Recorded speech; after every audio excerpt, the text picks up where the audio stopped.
Barefoot and pregnant again, just like my daddy, K. Rose.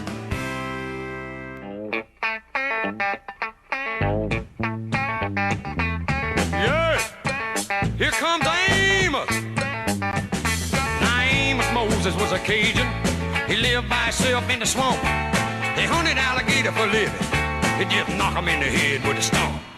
The Louisiana law gon' get you, Amos. It ain't legal hunting alligator down in the swamp, boy. Now everybody blamed his old man for making him mean as a snake. When Amos Moses was a boy, his daddy would use him for alligator bait. Tie a rope around his waist and throw him in the swamp. Alligator bait in the Louisiana bayou. About 45 minutes southeast of Thibodaux, Louisiana, lived a man called Doc Millsap and his pretty wife Hannah. Well, they raised up a son that could eat up his bed and groceries.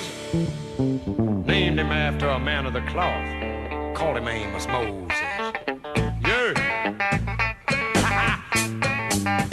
Now all the folks around South Louisiana said Amos was a hell of a man.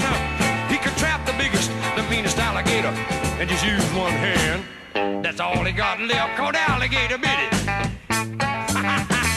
Left arm gone clean up to the elbow.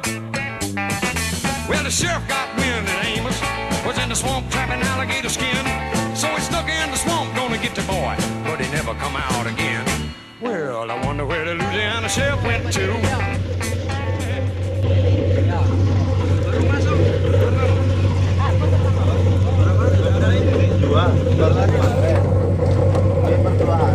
Sama di mana? Dengar.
Bye.